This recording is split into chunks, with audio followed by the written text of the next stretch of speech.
জয় মাতারা। মীন লগ্ন মীন রাশি, যাদের মীন লগ্ন মীন রাশি তারা শরীর স্বাস্থ্য নিয়ে অবশ্যই খেয়াল রাখবেন।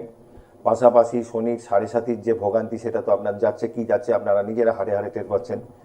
তা একটা প্লাস পয়েন্ট, চতুর্থে বৃহস্পতি বসে আছে, নতুন কর্মের যোগ কিন্তু দেবে। চাকরি কিন্তু হয়ে যাওয়ার মতন কানেকশন আছে এই মুহূর্তে। নতুন গৃহ, নতুন যানবাহন, বাড়িতে শুভ অনুষ্ঠান হওয়ার মতন যোগও কিন্তু রয়েছে। কিন্তু আপনাদের দ্বাদশে রবি এবং রাহু, যারা বিদেশ যাত্রা যে করতে চাইছেন, চাকরির সূত্রে হোক বা আপনার কোনো এডুকেশন পারপাসে হোক, সেক্ষেত্রে কিন্তু একটু অবস্ট্রাকশান আসবে। 15ই মার্চের পর আপনি এটা নিয়ে ভাবুন। ঠিক আছে, এই এই সময়টা এটা চলবে, টাকা পয়সা ব্যয় হবে, নষ্ট হবে। এটা কিন্তু যারা মিন লগ্ন রাশির জাতক জাতিকা আছেন তাদের জন্য এটা বললাম, এটা মাথায় রাখবেন।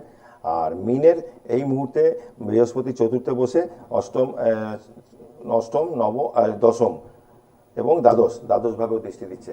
দূরযাত্রা যে হতে পারে, উচ্চ বিদ্যার জন্য হতে পারে, বেড়াতে যাওয়ার জন্য হতে পারে, বাধা আসবে। কিন্তু আমি বলবো 15ই মার্চের পরে প্রোগ্রামটা করতে। এটা নতুন জবের জন্য একদম পুরো অল আউট ঝাপান।